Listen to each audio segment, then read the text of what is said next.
로마서 2장입니다. 2장에는 이방인의 죄를 철저히 파헤친 바울은 계속해서 하나님의 택한 백성의 유대인의 위선을 날카롭게 지적하고 있으며 하나님의 심판은 공정하며 모세율법만으로는 구원받지 못함을 분명히 밝히고 있습니다. 특히 바울은 하나님의 심판에 적용되는 원칙을 제시하고 있죠. 첫째로 하나님은 진리대로, 둘째로 행한 대로, 셋째로 그 빛에 따라 심판하신다입니다. 1절에서 11절까지는 이방인의 죄를 파헤치는 엄한 말에 소리 없이 박수를 치는 유대인들을 향해 바울은 예리한 비판의 창끝을 돌렸습니다. 그 전에 먼저 하나님의 심판의 원칙을 언급하고 있죠. 1절에 보시면 다른 사람을 판단하는 사람이여 라고 나옵니다. 유대인들은 의식하기를 했지만 일반화된 표현을 쓰고 있는데 바울이 강조하고 있는 것은 자신이 위선자이면서 다른 사람을 판단하는 것에 대한 하나님의 심판의 원칙이라고 얘기하고 있는데 여기서 마태복음 7장 2절을 보시면 됩니다. 여기 판단하는 것은 곤란하다, 증명하다, 결정하다, 판결하다의 뜻인데 이게 의심하는, 헤아리는, 구별하는 이라는 의미로 사용되고 있습니다. 여기에서 이웃에 대한 편견을 가지는 것을 의미하는 것이죠. 여기 변명할 수 없습니다가 나오는데 유대인들은 율법의 조항들을 알고 스스로 그것을 지킨다고 자부했지만 율법의 정신을 구현하지 못했으므로 오히려 율법에 대해 전혀 모르는 이방인들보다 자신의 범죄에 대해 변명할 수 없습니다. 유대인들이 하나님의 심판대 앞에서 변명할 수 없는 이유는 5가지로 설명되고 있습니다. 변명할 수가 없습니다가 나오는데 유대인들은 율법의 조항들을 알고 스스로 그것을 지킨다고 자부했지만 율법의 정신을 구현하지 못했으므로 오히려 율법에 대해 전혀 모르는 이방인들보다 자신의 범죄에 대해 변명할 수가 없습니다. 유대인들이 하나님의 심판대 앞에서 변명할 수 없는 이유가 5가지죠. 첫째로 사람들 앞을 판단하는 그것으로 당신 자신을 정죄하기 때문이다입니다. 실제로 유대인들은 우월감 때문에 도취되어 우상 숭배와 부도덕을 가지고 이방인들을 예리하게 비판하고 판단했지만 그들도 똑같은 일을 함으로써 자신을 정죄하고 스스로 유죄 판결을 내리고 있는 것이죠. 갈라디아서 2장 11절에서 24절에 나옵니다. 하나님의 심판의 진리대로 올바르게 심판하는 것을 알고 있기 때문이다라고 하는데 여기 진리는 하나님의 속성이며 그의 심판은 진리대로 곧 그의 속성대로 오리가 없고 공평하게 행하여진다는 것입니다. 하나님은 사람을 외모로 판단하지 않으시는 것이죠. 누구든지 범죄하면 심판하십니다. 그들이 다른 사람들보다 더 많이 알고 있고 자잘못을 분별할 수 있다는 것은 자신의 행위에 대해 더 많이 책임을 질 수 있다는 것이며 따라서 더 많은 정죄와 심판이 있게 되는 것입니다. 하나님의 심판을 피할 수 있으리라고 생각했기 때문이라고 3절에 나오는데 유대인들은 자신들만이 특별히 이 조상 아브라함과 율법을 가지고 있다는 그릇된 식민의식 때문에 심판을 받지 않고 능히 피할 수 있다고 생각하였습니다. 정말로 교만한 것이죠. 여기 피하다는 사라지다, 도망가, 안전히 숨을 곳을 찾다의 뜻인데 사도행전 19장 6절에 나오는 뜻이 있습니다. 그러나 범죄한 죄인이 여호와의 낯을 피해 숨을 수 있는 곳은 없다는 것입니다. 시편 139절 8절에 베드로전서 3장 12절에도 그렇게 나와 있습니다. 하나님의 인자하심이 당신을 회개하도록 이끄신다는 것을 알지 못하기 때문이라고 하는데 여기 인자하심은 보다 포괄적으로 근본적인 의미에서의 하나님의 선하심을 의미하는 것입니다. 부모가 자녀를 대하는 것과 같은 성품을 가리키는데 하나님께서 인자를 베푸시는 것을 회개할 기회를 주시기 위해서이지만 유대인들은 그것을 깨닫지 못하였습니다. 베드로후서 3장 9절에 기록되어 있습니다. 오히려 그들은 자신들이 하나님의 택한 백성이므로 죄를 범해도 적극적으로 심판을 내리지 않는 것으로 생각하는 교만이 있었습니다. 또한 그들은 하나님의 간용, 저 간용은 잠시 쉬고 자제하는 것인데 이 너그러움과 오래 참으심을 멸시함으로써 자신들이 제멋대로 행동해도 하나님께서 간용하시고 죄를 지어도 위험하지 않을 것으로 착각하였죠. 진노의 날에 당신 자신에게 내리실 진노를 스스로 쌓고 있기 때문이다 라고 하는데 유대인들은 잘못된 서민의식과 전통적인 편견 때문에 고집스러운 마음으로 회개하고 예수님의 복음을 받아들이지 하지 않았습니다. 하나님께서 보응하시기를 오래 참으시면 참으실수록 죄악은 더 많이 쌓이게 되고 또 진노와 행벌도 그만큼 더 쌓여가게 되는 것입니다. 히브리서 11장 26절에 나옵니다. 여기 쌓고 있습니다가 나오는데 은행에 재산을 저축하는 것을 의미합니다. 하나님은 심판은 인간의 죄를 저축하는 결과이기 때문에 일체 인간의 책임이며 하나님에 대한 불평이 없습니다. 진노의 날은 하나님의 심판이 나타나게 되는 날인데 곧 마지막 심판의 날인 것이지요. 그날에 하나님의 진노는 유대인들이든 이방인들이든지 공평하고 정당하게 임할 것입니다. 행위대로가 나옵니다. 하나님의 심판의 원칙은 진리대로 행위대로 갚아주신다는 것인데 이 행위를 믿음에 대한 행위, 즉 참된 믿음의 증거로서 지속적으로 선을 행하는 것이며 자력 구원적인 의미에서의 행위입니다. 그리고 이 행위는 겉으로 드러나는 행위뿐만 아니라 마음의 생각까지도 포함하고 있죠. 만일 누군가가 하나님과 관계를 맺지 않는 상태에서 행하는 선행은 아무런 소용이 없으며, 또한 하나님과 관계를 맺어 구원을 얻었지만 그 믿음에 따른 행위가 없으면 상급이 없다고 합니다. 영원한 생명을 얻을 자인데 많은 유혹과 시련 가운데서도 참고 하나님을 믿는 성도가 믿음을 따라 선한 일을 행하면서 생명의 내용을 부여하는 하나님 나라의 영광과 가치 있고 귀중한 종기와 인생의 역경을 말미암아 손상되거나 사라지지 않는 불매를 추구하는 자들인 것이죠.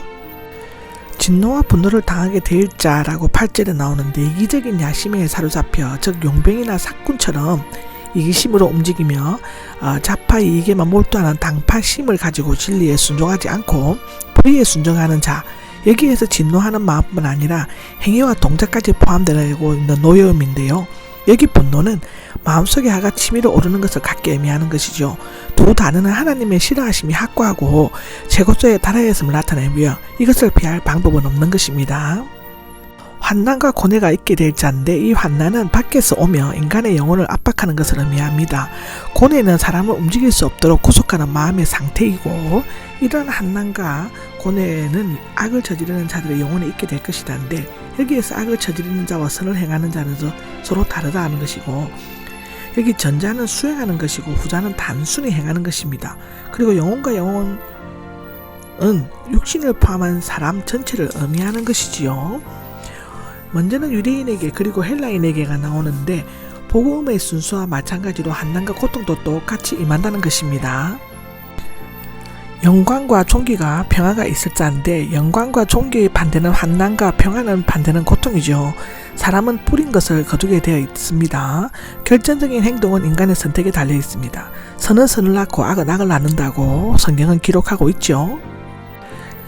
하나님께서는 사람을 차별하지 않으시기 때문입니다. 문자적으로는 하나님에게는 어떠한 불공평도 없으시다는 뜻입니다.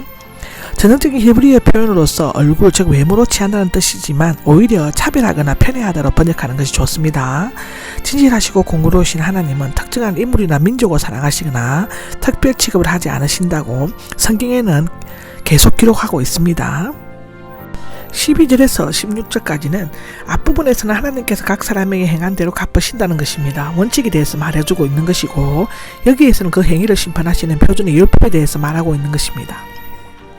12절을 보시면 율법 없이 죄지은 사람들인데, 이방인들에게는 율법이 없지만 양심의 율법은 있는 것입니다. 율법이 있고 죄지은 사람들인데 유대인들에게는 성문화한 모세의 율법이 있습니다. 두 폴리의 사람들이 똑같이 죄를 짓게 되면 이방인은 모세의 율법의 규례를 알지 못해서 양심의 율법이 있으므로 심판을 받아 망하고, 유대인들은 율법대로 심판을 받게 될 것인데, 율법에 간사가 없는 것은 체계화, 제도화된 모세의 율법이 아니라 그 내용과 기능에 대해 언급하기 때문인데요. 하나님의 심판은 본질적으로 율법이 있고 없고의 관계가 없는 것입니다.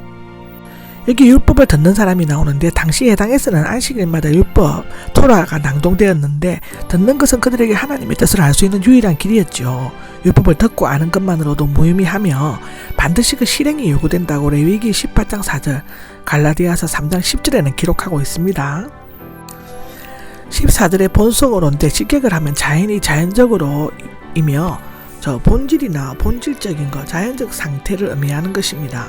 유방인들은 율법을 가지고 있지 않지만 하나님의 형상으로 창조된 인간으로서의 인간의 본성 속에 존재하는 도덕적 성향, 본래적인 양심의 법, 선악을 분별할 수 있는 능력과 같이 율법과 비슷한 법들을 지니고 있는 것이죠. 이런 사람들은 율법의 행위를 나타내 보여줍니다인데, 율법의 행위는 율법의 일, 즉 역사로 번역할 수 있습니다.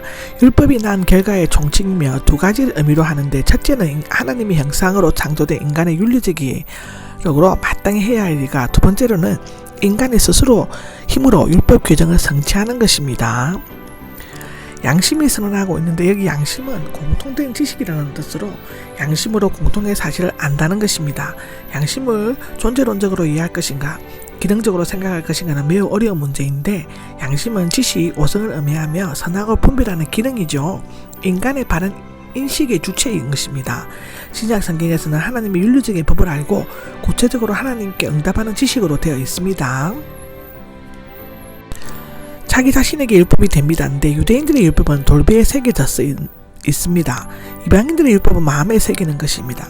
사람의 본성 속에 존재하는 도덕적 성향은 하나님의 일반적 계시에 의해 생긴 것으로 크게 양심의 증거와 생각들이 토론에 나타나는데, 첫째, 양심은 인간의 마음속에서 자신의 행동을 살피면서 때로는 자신을 정죄하기도 하며 율법과 일치된 행동에 대해서는 스스로 선한 증거로 인정하기도 하는 것이죠. 이러한 양심은 타락한 인간에게 남아있는 도덕적 성품을 보여줍니다. 고린도후서 4장 2절에 기록되어 있습니다. 양심에 화인 맞는 자들은 무감각하여 계속 범죄하면서 멸망으로 나아갑니다. 이것이 갈라디아서 6장 3절, 디모데전서 4장 2절에 기록되어져 있죠. 생각들이 엇갈려서 서로 고발하기도 하고 번호하기도 하면서인데, 이 생각들은 도덕적 문제에 대한 의견론과 판단입니다.